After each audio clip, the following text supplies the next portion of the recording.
लकल हम्द या अल्लाह अस्सलातु वस्सलामु अलैका या रसूल अल्लाह अम्मा बाद। सिलसिला है नाज़रीन की तरफ से पूछे गए सवालों के जवाब पेश करने का।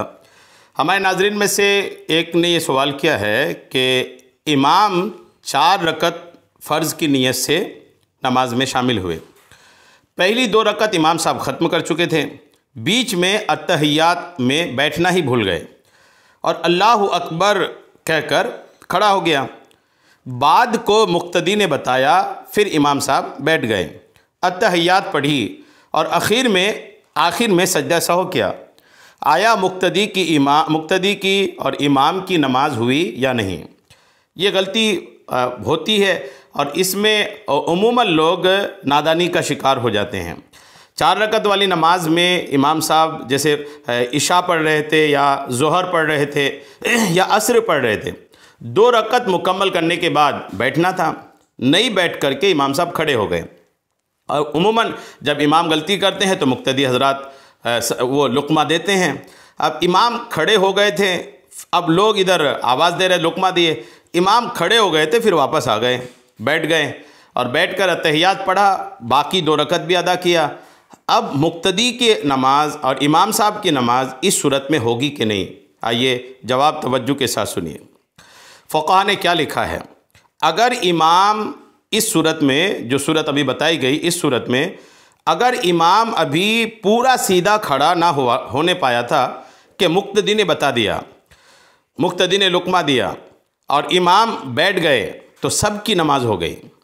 इमाम अभी मुकम्मल खड़े नहीं हुए थे कि लुक़मा की वजह से इमाम बैठ गए, तो सबकी नमाज हो गई। सजदा सहू की भी हाजत ना थी। अगर मुकम्मल खड़े होने से पहले लुक़मा मिल कर के इमाम साहब बैठ गए तो सजदा सहू की भी हाजत नहीं है, नमाज हो जाएगी। नमाज कंटिन्यू करें, आगे बढ़ाएं।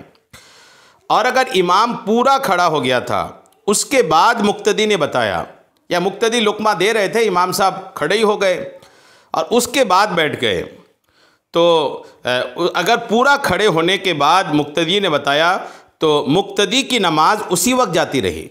ये भी याद रखें, अगर इमाम पूरा खड़ा हो गया था, उसके बाद मुक्तदी हजरात में से किसी ने लुक़मा दिया, तो इमाम के सीधे खड़े हो जाने के बाद अगर किसी मुक्तदी ने लुक़मा दिया तो वो लुक़मा देने वाले मुक्तदी की नमाज उसी वक्त जाती रही, उनकी नमाज तो गई। और जब उसके कहने से इमाम लौटा, मुक्तदी के कहने से लुक़मा से इमाम लौटा, तो मुक्तदी की नमाज तो पहले गई थी। इमाम अगर लौट गया तो इमाम की नमाज भी चली गई, यानी इमाम की नमाज भी नहीं होगी। और जब इमाम की नमाज नहीं हुई तो मज़ीद जो मुक्तदी हजरात थे उनकी भी नमाज नहीं हुई। अच्छा, और अगर मुक्तदी ने उस वक्त बताया था कि इमाम अभी पूरा सीधा खड़ा ना हुआ था कि इतने में पूरा सीधा हो गया, उसके बाद लौटा, तो मज़हब सही में नमाज तो सबकी गई, मगर मुखालिफत हुक्म के सबब मकरूह हुई कि सीधा खड़ा होने के बाद क़ादा ऊला के लिए लौटना जायज़ नहीं।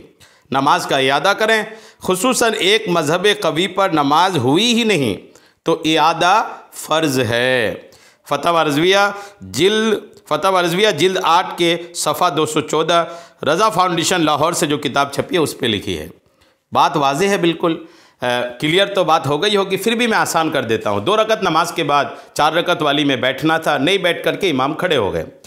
अगर इमाम के मुकम्मल खड़े होने के बाद किसी ने लुक़मा दिया, मुक्तदी की नमाज गई। लुक़मा देने वाला फजूल लुक़मा दिया, गैर ज़रूरी लुक़मा दिया, इसलिए उनकी नमाज नहीं हुई। इमाम अगर खड़ा हो गया था और लुक़मा मिलने के बाद वापस नहीं आया बल्कि नमाज आगे बढ़ाया, तो फिर आगे बढ़ाने से आखिर में सजदा सहू कर लें, नमाज हो जाएगी।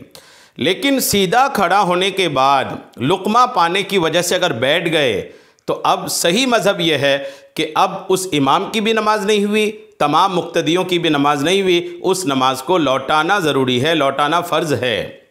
तो अगर 4 रकत वाली नमाज में 2 रकत के बाद अत्तहियात पढ़े बिना खड़े हो जाते हैं, बैठे बिना खड़े हो जाते हैं, तो वापस नहीं आना चाहिए।